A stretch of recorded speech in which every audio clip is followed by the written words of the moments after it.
마가복음 12장 13절부터 17절까지입니다. 이 계시의 말씀을 서로 받들어 읽을 때에 하나님의 세미한 음성을 듣는 복된 시간 되시기를 주의 이름으로 축원합니다. 13절입니다. 시작. 그들이 예수의 말씀을 책잡으려 하여 바리새인과 헤롯 땅 중에서 사람을 보내매 와서 이르되 선생님이여 우리가 아노니 당신은 참되시고 아무도 꺼리는 일이 없으시니 이는 사람을 외모로 보지 않고 오직 진리로서 하나님의 도를 가르침이니 가이사에게 세금을 바치는 것이 옳으니까 옳지 아니하나이까 우리가 바치리까 말리까 한데 예수께서 그 외식함을 아시고 이르시되 어찌하여 나를 시험하느냐 데나리온 하나를 가져다가 네게 보이라 하시니 가져왔거늘 예수께서 이르시되 이 형상과 이 글이 누구의 것이냐 이르되 가이사의 것이니이다. 이에 예수께서 이르시되 가이사의 것은 가이사에게 하나님의 것은 하나님께 바치라 하시니 그들이 예수께 대하여 매우 놀랍게 여기더라. 아멘. 옆 사람과 참 인사합니다. 강건함의 복을 받아 누리시기 바랍니다. 라고 인사합니다. 건강하셔야 돼요. 자, 다시 한번요. 예배자로서 이겨내시고 승리합시다. 라고 인사합니다. 다시 한번 말씀의 은혜를 받아 누립시다. 라고 인사합니다. 지난 주일에 저희들이 이제 맥주절 감사 예배를 드렸어요. 부지런히 일해서 거두어 드릴 수 있는 소득이 있다는 것이 얼마나 감사한지요. 그 가운데에서도 구별할 수 있는 믿음을 주셔서 기도하는 가운데 성불하여 하나님 앞에 드린 성도님들께 다시 한번 감사를 드려요. 이 절경금을 어떻게 쓸 것인가? 물론 교회를 위해 쓰지만 어려운 이웃 교회와 함께 나누어야 되겠다. 그런 생각을 2주간 동안 기도하고 있습니다. 어쩌면 우리가 부를 누리며 살아가는 정말 거부는 아닐지라 할지라도 자기의 소유를 아끼지 아니하고 분에 넘치도록 하나님께 감사의 예물을 드린 성도님들께 감사를 다시 한번 드립니다. 하나님께로부터 복을 더 많이 받았느냐 그렇지 않느냐는 스토리의 내용은 아닙니다. 적어도 그 일에 관한 것에 대해서는 하나님이 결정하실 것이다 하는 그런 말씀을 드립니다. 사람의 추측에 의하면 자유일지는 모르지만 우리가 어설프게 판단하는 일은 좀 삼가하셨으면 좋겠다 하는 말씀을 드려요. 사람들은 겉으로는 표현하지는 않지만 속내로는 돈 많이 받고 그리고 누리고 살고 싶은 부자가 되고 싶은 욕망이 있다고 합니다. 누가 부자가 되는 것에 대해서 말할 수 있겠어요? 그러나 중요한 것은 경제적인 자유를 누리면서도 돈 걱정하지 아니하고 살기를 원한다 하는 것이 일반 사람들의 생각이라고 그래요. 그러나 우리가 한 가지 알 것은 부자는 하루아침에 만들어지는 것은 아니라는 것도 잊으시면 안 돼요. 예수 믿는 사람들은 돈에 대한 분명한 철학이 있으셔야 되고 그리고 좋은 습관을 가지고 있어야 되고 내게 찾아오는 기회를 잘 포착하는 예리한 눈, 다시 말하면 통찰력이 있으셔야 된다는 거예요. 이런 통찰력과 함께 분명한 결단력을 할 수 있는 그런 능력이 있으셔야 되고 신속하게 일을 진행하는 실행 능력이 있으셔야 된다 그래요. 하나님의 인도하심과 도우심이 함께 해야지만 그 내용들이 어루어져서 결과적으로 부를 누릴 수 있다. 이 목사는 이렇게 생각합니다. 최근에 미국의 채권 이자가 상승을 했어요. 그래서 전 세계 주가가 출렁이고 돈의 움직임이 나타나지요. 근데 그 내용을 살펴보니까 불과 0.5포인트인데도 이자율도 얼마 되지 않는데도 큰 부자들이 돈을 빼서 움직이는데 세계 경제가 왔다 갔다 하는 거예요. 여러분, 돈 많이 모아서 거부가 되는 것은 사실 어렵습니다. 저는 그런 분들을 많이 만나봤어요. 성도들은 이 세상에 아무런 소유물 없이 빈손으로 태어났다고 그래요. 그럼에도 불구하고 하나님께서 맡겨주신 일평생 관리할 물질이 있는데 그 물질을 관리하는 자를 청지기라 그러고 그 청지기 앞에 거룩한 말이라는 걸 붙여요. 다시 말씀드리면 하나님께서 내게 주신 물질을 잘 관리하는데 그 물질 관리자가 거룩한 청지기다. 그런 말씀이에요. 왜 그런지 알고 계세요? 지금부터 알고 계시다고 하면 말씀을 좀 경청을 하셔야 돼요. 예수님을 따르는 제자들은 하나님께서 허락해 주신 물질을 세상 사람들과 다르게 구별할 줄 아는 능력이 있다는 거예요. 다시 말씀드리면 세상 부연 사람들과 똑같이 사는 것이 아니라 다른 마음으로 함께 공존해야 된다는 거예요. 우리가 이 내용을 깊이 생각을 하셔야 돼요. 돈을 투자해서 1%의 이자율에 목숨을 거는 세상 사람들과는 달라야 된다는 거예요. 그래서 하나님의 풍성한 경제 원칙을 말씀에 근거해서 가지고 살되 부지런하게 사셔야 된다는 거죠. 흔히 하는 말이에요. 제가 유심히 자료를 봤거든요. KBS 방송국에서 방송이 되더라고요. 지금까지 로또에 당첨된 사람들의 삶을 추적하는 걸 봤어요. 그 어마어마한 돈을 일시에 다 받았는데 정상적으로 살아가는 사람들이 정말 손에 꼽힐 것만치 적은 소수의 사람들 뿐이었다는 거예요. 하나님의 나라는요, 이자를 받는 그런 나라가 아닙니다. 하나님의 것 그 소유를 돌려드리면 하나님께서는 우리에게 지혜를 주시고 환경을 바꾸셔서 작은 씨앗을 심게 만드는 거예요. 그 씨앗을 심었더니 결실할 때 창고에 모아드리는데 100배, 60배, 30배 열매를 거두드리는 기적의 소유자들이라는 거예요. 제가 어렸을 때 교회 나갈 때 전사님에게 물어봤어요. 이 말뜻이 무엇이냐고. 그러니까 들에 나가서 곡식 익은 것을 큰 거두더니 너 한번 이거 세어보라. 하필이면 좁쌀이에요. 아주 작은 좁쌀 하나를 심었거든요. 이걸 이제 시골에서는 스석이라 그래요. 그런데 손바닥을 비벼보니까 셀 수가 없더라고요.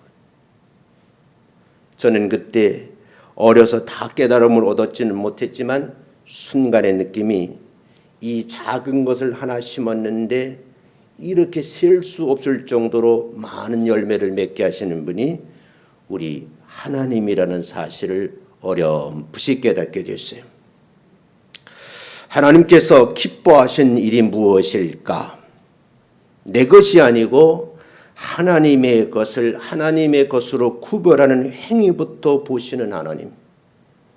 그런 하나님께서 충성스러운 많지 자기 일을 열심히 하면서 논과 밭에 씨를 뿌리는 자가 되어야 된다는 거예요. 거두어들이게 하시는 분은 우리 하나님이신 줄로 믿습니다. 그렇게 믿음으로 살아가게 되면 결과가 어떻게 되는가? 본문 말씀을 통해서 깊은 통찰력을 가지시고 놀라운 은혜를 체험하시는 복된 시간 되시기를 주님의 이름으로 축원합니다. 이 물질 소유의 개념을 통해서 말씀하시는 하나님의 참 의도하심이 무엇일까? 나에게 어떤 깨우침을 주시려고 이 아침에 이 본문 말씀을 읽었을까?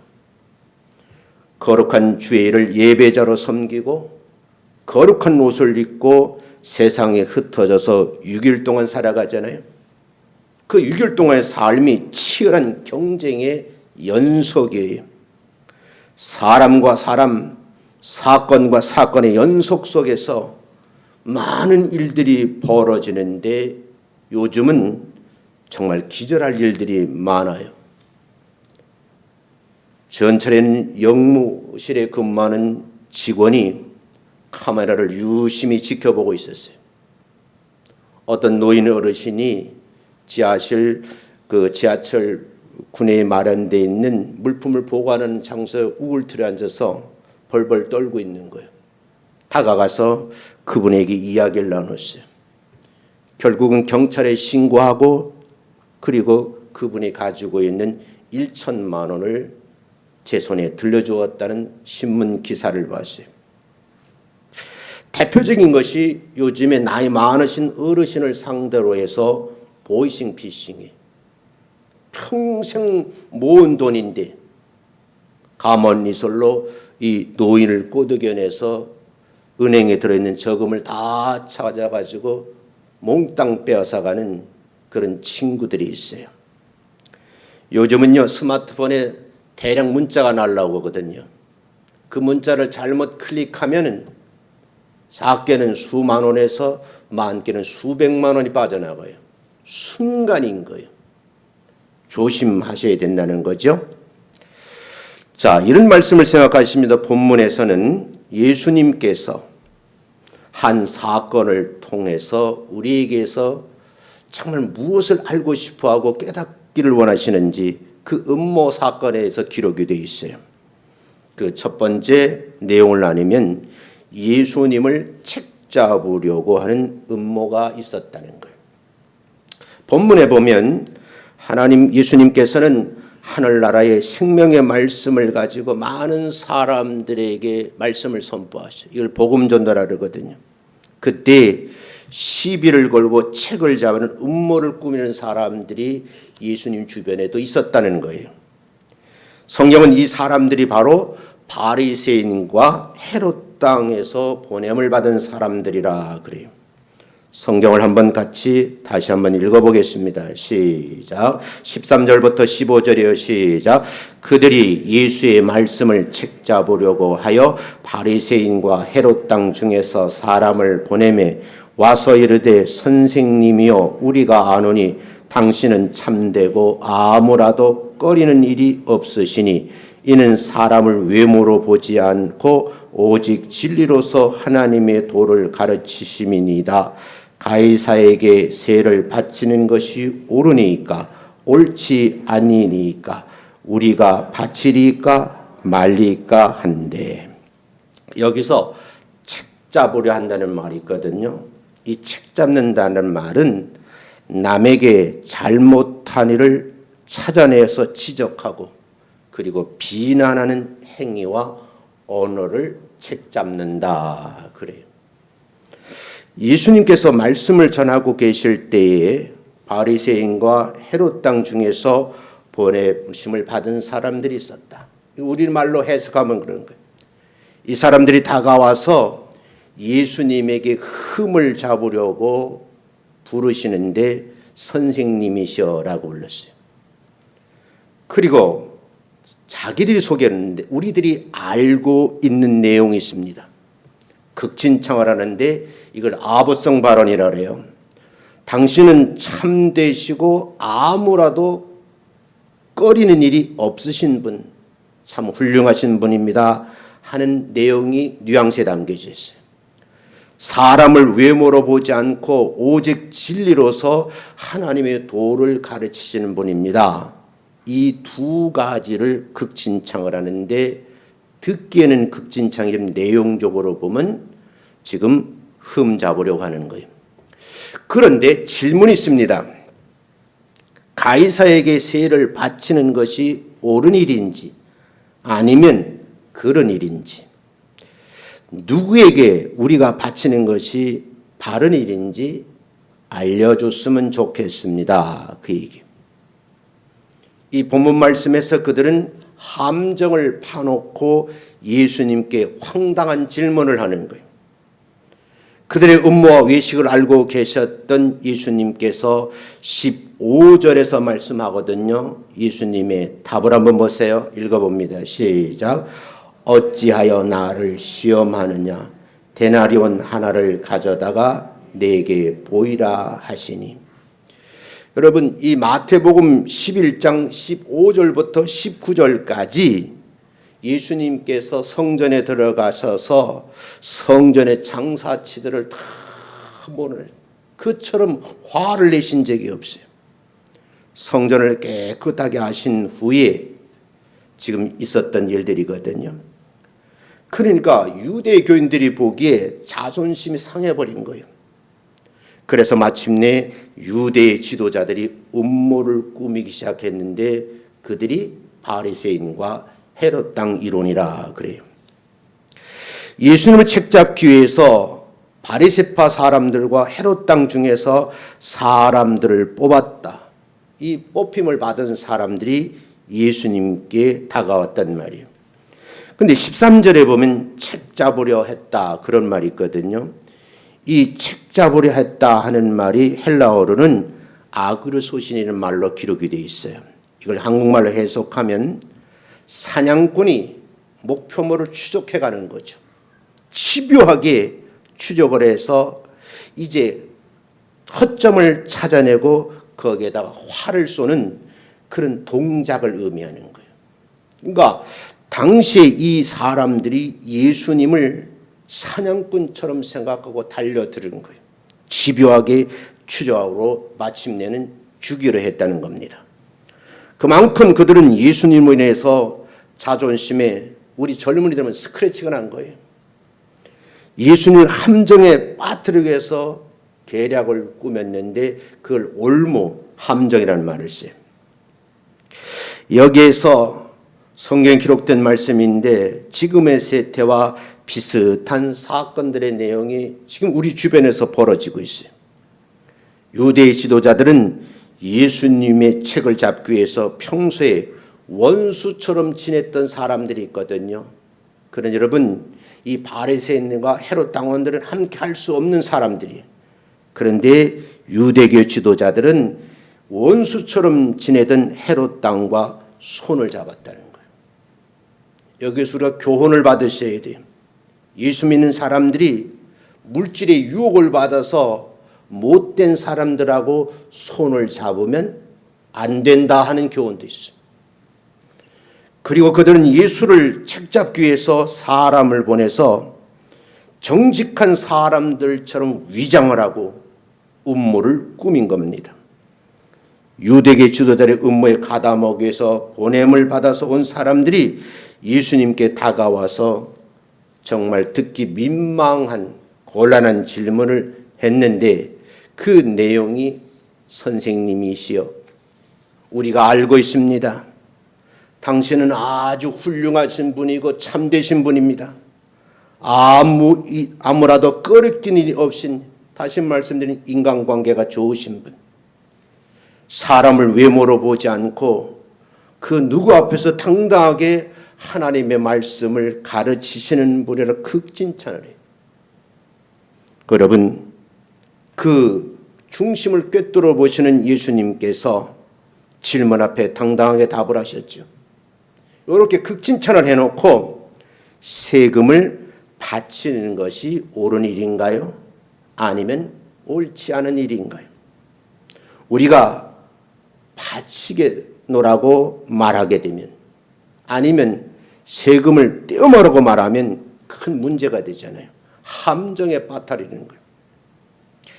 유대인들에게 있어서는 옳고 그름의 판단의 기준이 구약 성경이거든요. 특히 그 구약 성경 가운데서 율법이 기준이에요. 그러므로 바리새인과 헤롯 땅에서 온 사람들의 질문을 보면 율법에 적용했을 때 맞느냐 안 맞느냐를 지금 따지는 거예요.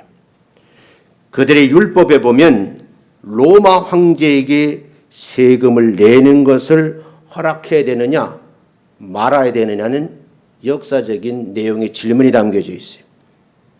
그들이 예수님에게 이런 질문을 하게 되면 기대한 대답이 있었을 것이죠. 그래서 올무에 묶어서 함정에 빠뜨리려고 하는 거예요. 그들이 원하는 대답을 얻기 위해서 질문 서두에서 아부성 극진찬을 했어요. 예수님을 한껏 지켜 세운 겁니다. 근데 이 말씀 속에서 보면 선생님이요, 우리가 알고 있습니다. 당신은 참되시다라는 말을 썼어요. 이 참되시다라는 말이 헬라어에서는 나 에이사이 아리디노스라는 말을 쓰고 있어요. 그러니까 그 표현을 빌리면 숨겨진 바가 전혀 없이 정직하고 순수하신 분이 예수님이시다. 그런 의미가 담겨져 있어요. 이 말들은 하나님의 초월적인 권위를 고백하는 용어로 성경에서 여러 번 언급되고 있어요. 그러고 보면요, 아무도 꺼리는 일이 없으시다라는 말은 상대적인 인간의 판단이나 지위 또는 상황에 따라서 흔들림이 없으신 분이라는 그런 뜻을 의미하고 있어요. 이 사람들은요, 예수님께서 진리실 뿐만 아니라 사람들의 눈치를 보지 않고 참되게 하나님의 도를, 말씀을 가르치는 분이라고 하는 극진찬 발언을 하면서 예수님을 지켜 세우고 함정으로 몰아가고 있는 거예요. 이런 아부성 발언을 통해서 예수님께서는 자신들의 질문에 대답을 하도록 지금 유도를 하는 겁니다. 예수님은 진리이시고 편벽되이 행하시는 분이심을 이들이 믿었다고 하면 솔직히 말하면 예수님을 음모로 함정으로 몰아넣지 않겠죠. 시험할 리도 없겠죠. 그러나 그들은 예수님을 배척하면서 이렇게 간교한 말로 아부를 했다는 거예요. 자, 여기서 하나 정리하고 가자고요. 우리가 예수를 믿으면서 거룩한 주일을 지키고 월요일부터 토요일까지 지날 때에 무수한 사람들이 나에게 아부성 발언을 하면서 나를 함정에 몰아넣는 거예요.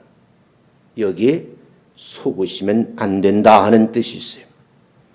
두 번째 보면요, 스스로 함정에 빠지는 사람들도 있었다는 거예요. 로마가 두려워서 정치적인 계산을 아마 예수님께 하셨다고 하면 로마 황제에게 세금을 내지 말라고 하는 것이 성경적 견해거든요. 옳은 판단이죠. 그러나 하나님 말씀을 진리로 가르치자고 한다고 하면 율법에 따라서 신적 존재로 우상화된 로마 황제에게 세금을 바치는 것은 올바른 행동이 아닌 거죠. 여기서 한번 고민을 해보셔야 돼요. 신명기 8장 17절부터 19절까지 하나님이 어떤 하나님이신가 한번 읽어보고 가겠습니다. 읽습니다. 시작. 내가 마음에 이르기를 내 능력과 내 손의 힘으로 내가 이 재물을 얻었다 말할 것이라. 내 하나님 여호와를 기억하라. 그가 내게 재물 얻을 능력을 주셨음이라. 이같이 하심은 내 조상들에게 맹세하신 언약을 오늘과 같이 이루려 하심이니라. 내가 만일 내 하나님 여호와를 잊어버리고 다른 신들을 따라 그들을 섬기며 그들에게 절을 하면 내가 너희에게 증거하노니 너희가 반드시 멸망할 것이다. 세상 삶에서 승리하려고 하면, 멸망하지 않으려고 하면 할 일이 딱 어떻게 구분되어 있다 그 말이에요. 신명기 8장 말씀을 따르면 돈이나 재물을 가지고 로마 황제에게 세금을 바치는 것은 다른 신을 섬기는 행위고 그에게 절하는 우상숭배라는 거예요. 그래도 세금을 내면 우상숭배를 허용하게 되고 마는 거죠. 이 내용을 우리가 읽어보면 영적인 면과 신앙적인 측면에서 사람을 딜레마에 빠지게 하는 거예요. 근데 여러분, 예수님께서 로마에게 세금을 내는 것을 반대하면 로마 통치 시대이니까 로마 당국 정보부에 붙들려가서 고문을 받게 될 것이 생명을 잃을지도 몰라요. 왜냐하면 반로마 정치범으로 낙인이 찍혀서 체포당한다는 거죠. 지금 이스라엘 사람들은 이런 예수님의 답변을 유도를 하는 거예요. 만일 예수님께서 이런 올무를 피하려고 로마에게 세금을 내는 것이 가하다, 합당하다고 답을 하게 되면 율법을 지키는 데 열심이었던 바리새파가 예수님을 정죄할 기회를 맞이했다 하고 비판을 가할 겁니다. 이래도 문제, 저래도 문제, 난공불락에 부딪힌 거예요. 이 질문을 들은 예수님이 어느 쪽도 택하기 어려운 상황에 빠져버렸어요. 전쟁을 하다 보면 앞과 뒤에서 포위를 당하면 그걸 진퇴양난이라 그러잖아요. 지금 막 그런 상황이에요. 그때에 이 질문에 대해서 예수님께서 대답을 하셨는데 정말 지혜로운 대답이에요. 그 대답이 15절에 기록되어 있어요. 같이 한번 읽어보겠습니다. 시작.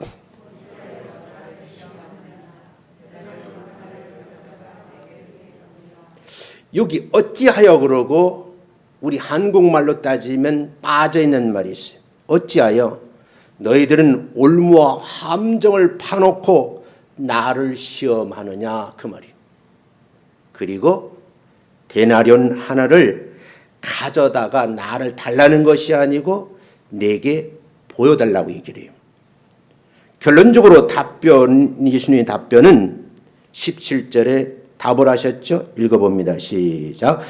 가이사의 것은 가이사에게, 하나님의 것은 하나님께 바치라. 여러분, 여기에 보면 바리새인과 헤롯 땅에 보내받은 사람들은 예수님의 이 17절 말씀을 듣고 답변할 내용이 없었어요. 예수는 올무에 묶어서 함정에 빠뜨리고 그를 체포하려고 그랬는데 예수님의 답은 가이사의 것은 가이사에게 바치고 하나님의 것은 하나님께 바치라는 그런 유명한 말씀을 하신 거예요. 근데 이들이 사고로, 그 당시의 사람들의 사고력으로 예수님 말씀을 들어보고서는요, 성경은 뭐라냐, 심히 기이 여겼다. 어떻게 이 사람의 머리에서 이런 말이 나오지? 이 정도로요. 결국은 그들은 자기들이 파놓은 함정에 예수님을 몰아넣으려고 했는데 자기들이 빠져버리고 만 겁니다. 여기서 올무를 씌우고 함정에 빠뜨리는 것은 뭐냐? 짐승을 잡기 위해서 큰 구렁텅이를 파는 것을 말하거든요. 근데 이 말이 단순하게 쓰이지 않는 그런 말이에요. 대개는 정치적 꼼수로 활용하는 용어입니다. 다른 사람들을 곤란한 환경에 빠뜨리기 위해서 음모를 이용하는데 많은 사람들이 이 작품을 쓰거든요. 여기서 하나 깨달을 게 있어요. 예수 믿는 사람들은 이렇게 해서는 안 된다. 목회도 그렇게 변칙을 하면 안 된다는 거예요. 저는 모르겠어요. 우리가 수천 명이 모이는 교회가 됐으면 좋겠지만 변칙으로 그렇게 하고 싶지는 않다는 거예요. 말씀에도 없는 내용을 가지고 이상한 짓 해서 사람의 눈을 멀게 해서 사람을 모으는 행위는 그건 이단이나 사이비 종교가 아니지 정통교회에서는 그렇게 해서는 안 된다는 거예요. 교회에서 신앙생활을 하면서 뜻하지 않는 함정들을 우리가 만나볼 때가 있어요. 성도들이 파놓은 함정도 있어요. 목사들이 파놓은 함정이 있는데 이 함정은 모두 대상이 교인들이에요. 지방에 있는 한 교회인데 몇 분의 장로님들이 담임 목사님이 마음에 안 드는 거예요. 이분들이 좋은 뜻이 아니고 나쁜 뜻으로 함정을 파기 시작했어요. 담임 목사에게 흠을 찾을 수가 없는 거예요. 그래서 그 교회에 어떤 여집사님을 설득시켜서 목사님과의 불륜 관계를 꾸민 거예요. 그 소문이 온 교회에 퍼뜨리게 됐고 목사님은 변명할 이유가 없다고 생각하고 담임 목사직을 사임한 사례가 있어요. 제가 제주도 내려가서 식당에 내려갔어요. 목이 말라서 물을 달라 그러니까 카스잔에다가 보리차를 주더라고요. 내가 웃으면서 나 이거 안 먹어요. 물을 안 먹는다는 것이 아니고 그 컵에 담긴 잔을 안 쓰겠다는 얘기. 만약에 나 같은 사람 함정에 빠뜨려 놓고 사진을 찍어서 이수영 목사 카스 한 잔 드시다고 밑에다가 댓글을 달면 이건 빼도 박지도 못하는 함정이에요. 여러분 이거 고민하셔야 돼요. 여러분이 깊이 생각하셔야 된다고요.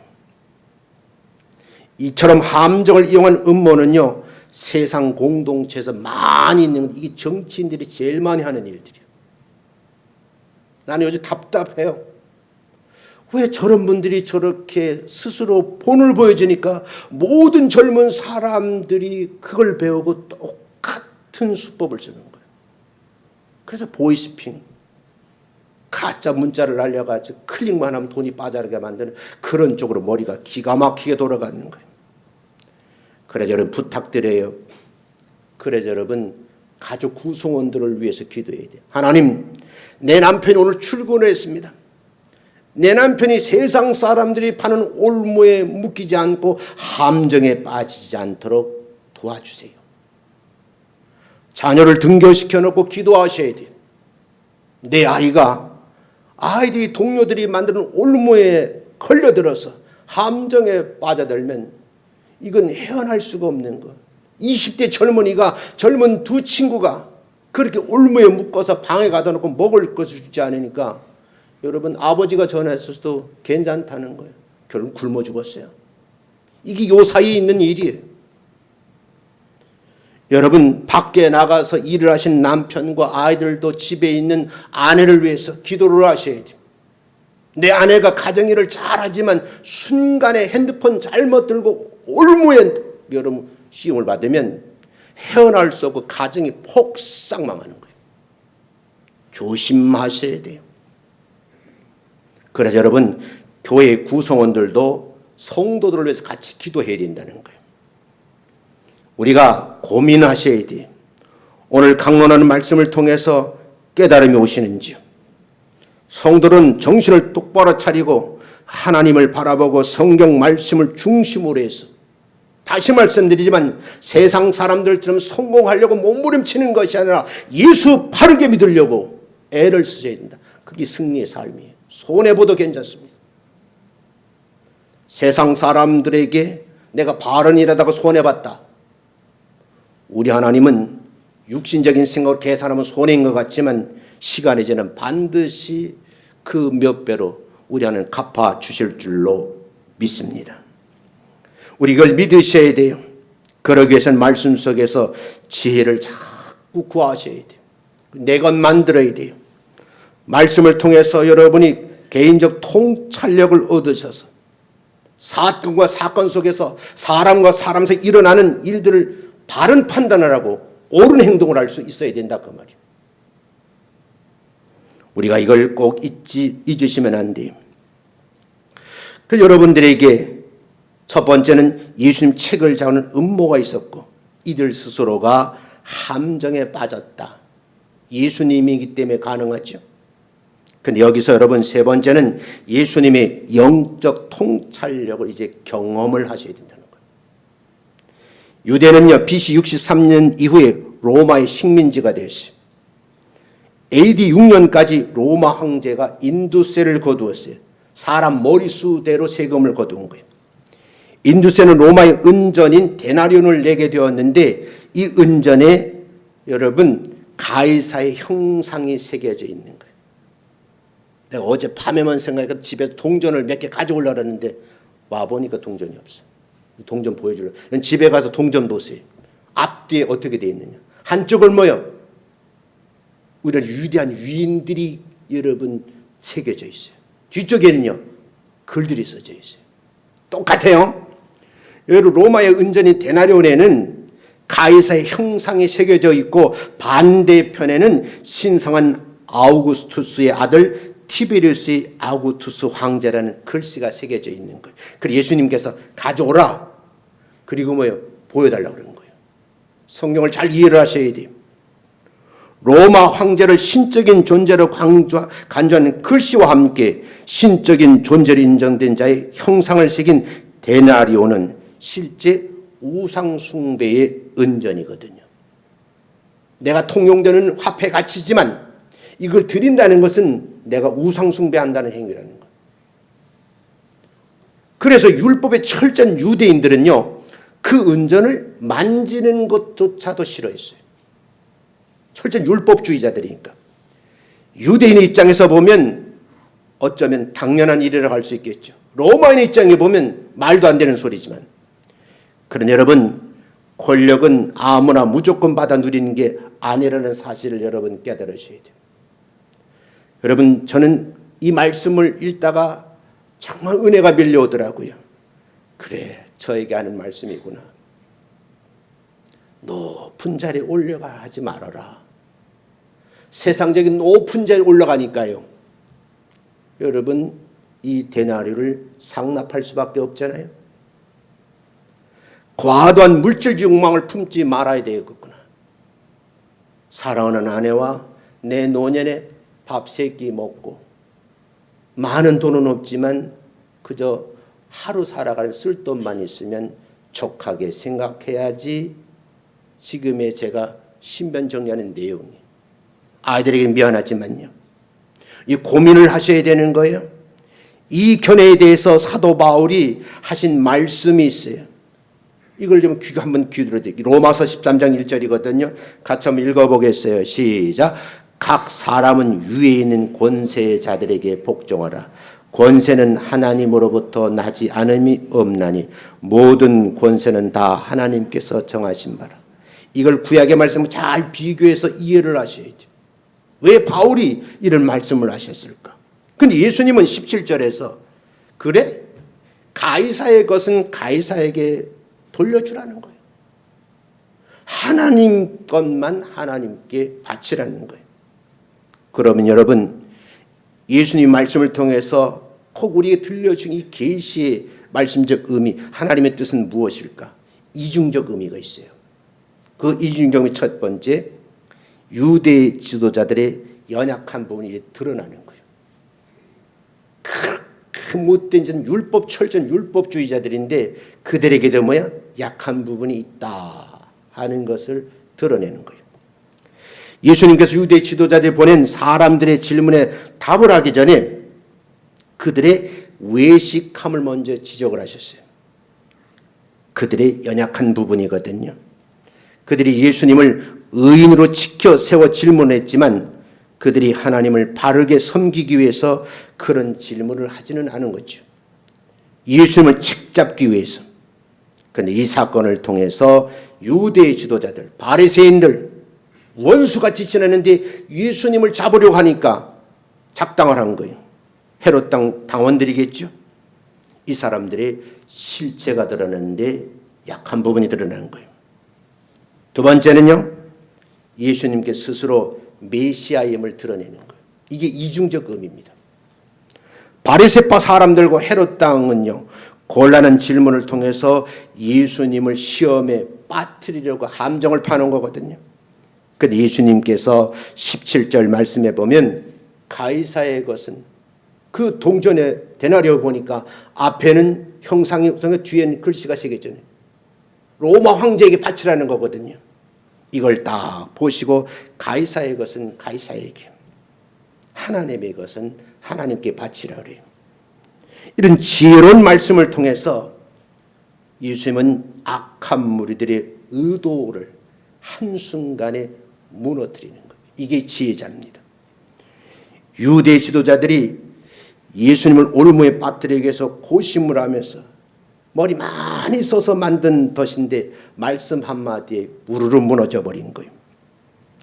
따라합니다. 선한 사람의 지혜는, 큰 소리를 해요. 선한 사람의 지혜는 악한 자의 의도를 무너뜨린다. 그래서 기도하시는 거예요. 내가 과거에 예수를 10수년을 믿었는데 하나님께 주시는 지혜와 통찰력이 없으니까 그냥 무너져가지고 수천만 원을 빼앗기고 수억을 뜯기고 온 재산을 다 잃어버리는 거예요. 지혜를 얻으셔야 돼요.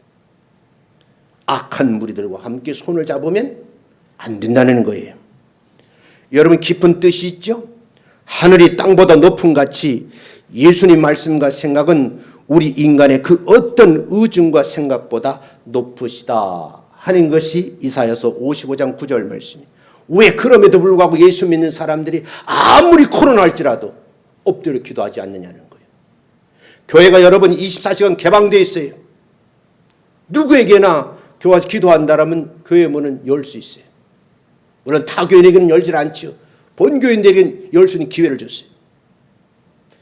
가끔 무시로 제가 교회를 오거든요. 이 3층에서 뒤에서 보면 불이 켜져 있고 조용히 기도하는 분 보면요, 제가 그렇게 마음이 좋아요.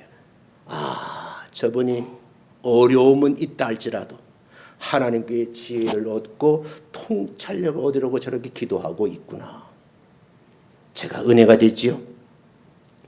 여러분, 세 번째는요, 이 드러내는 두 가지 이중점을 드러내놓고 하나님의 것, 즉 하나님의 소유를 하나님께 바치라고 말씀을 하고 있는 거예요. 유대 지도의 약함을 드러내셨죠. 동시에 예수님의 메시아임을 드러내셨어요. 그리고 하시는 말씀, 모든 것을 다 알았잖아요. 하나님의 것은 하나님의 것으로 드리라는 거예요. 그럼 여기서 여러분 소유의 개념을 이해하셔야 돼요. 하나님께서 하나님께 드리라는 말씀은 하나님의 소유는 성도의 영혼을 말하는 거예요. 자꾸 물질로 대비하시면 안 돼요.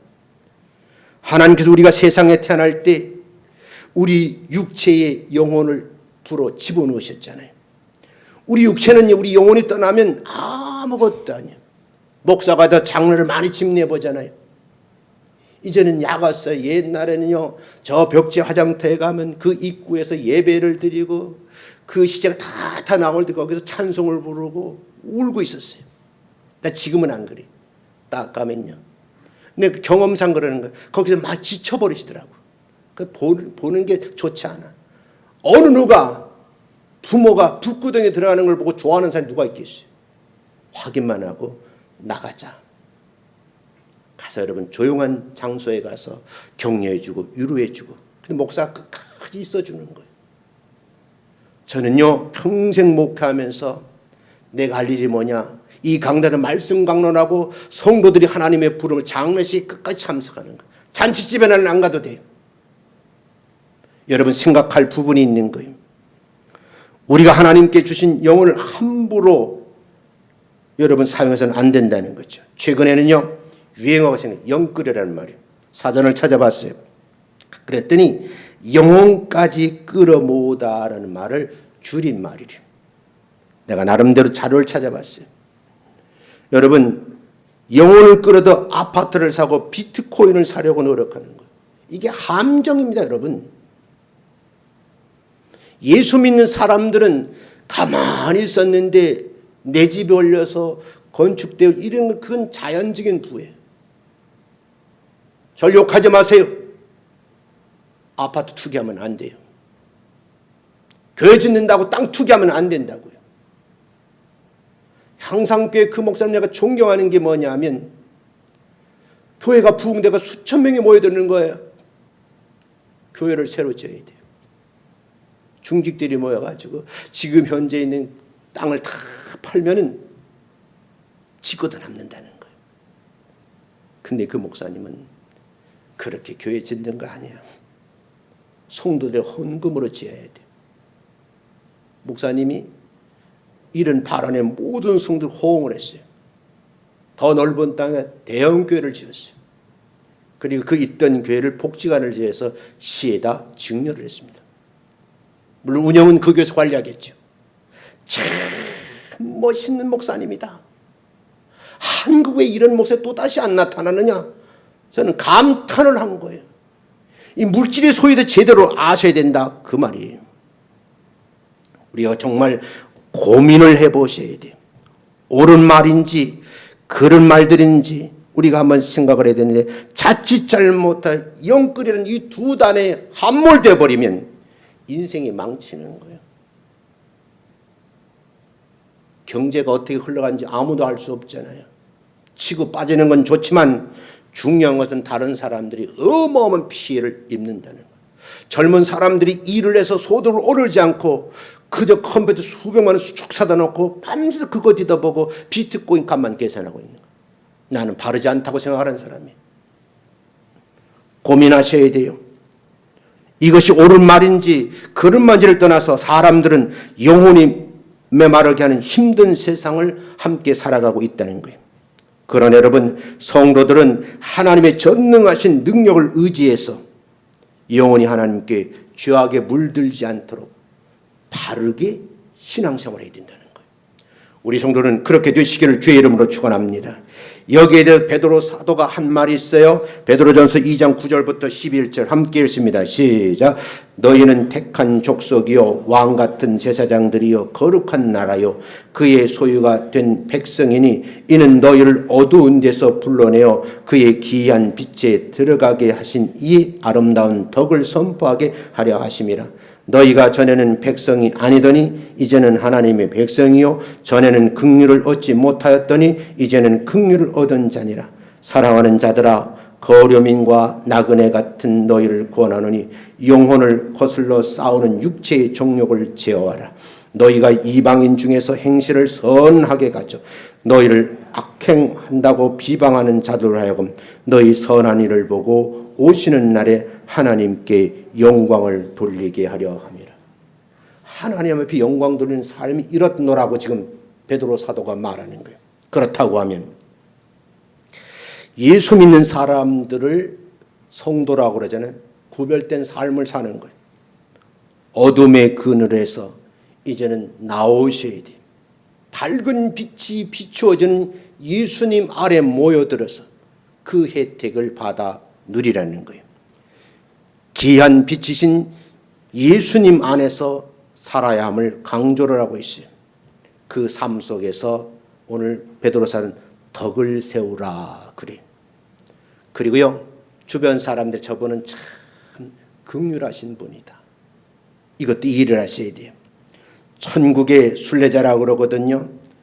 우리는 영적 나그네 길을 걸어가고 있는 인생의 동반자들이에요. 영혼을 거슬러 싸우는 육체의 정욕을 제어할 수 있는 힘이 있으셔야 돼요. 이게 없으면 교회가 무너지고 가정이 무너지는 거예요. 그래서 행실을 할 때 올바른 행동을 하고 선한 마음을 품으셔야 돼요. 세상 사람으로서의 교회의 선한 일을 나타내 보이고 그 나타내 보임을 보시고 하나님께서는 영광을 받으신다. 본문은 그렇게 말씀하죠. 성도가 일평생 해야 될 일, 내 주변 사람들에게 뭐요? 덕을 세우는 일이요. 옆 사람하고 한번 인사합니다. 집사님, 덕을 세웁시다. 시작. 딱 쳐다보니까 집사님 얼굴에 덕이 도덕도덕 붙어 있잖아. 그래서 내가 오늘 입구에서 오신 나가시는 분 들어가시는 내가 소독약을 싹 하고 오늘 하이파이 했어. 근데 이 소독한 손이니까 나하고 하이파이 하자고. 왜요? 함께 어울려 살면 덕을 세우는 거예요. 여러분, 세상에 소망을 주는 밝은 빛 전원교회 성도가 되시기를 주의 이름으로 축원합니다. 이렇게 정리합니다. 예수님께서 바리새인들과 헤롯 땅이 보낸 사람들이 그 간견 음모에 빠져들지 않고 말씀을 가지고 물리치셨다는 거예요. 말씀을 물리쳤는데 여러분, 여기 바리새인과 헤롯 당원들은요, 그 함정에 스스로 빠져버리고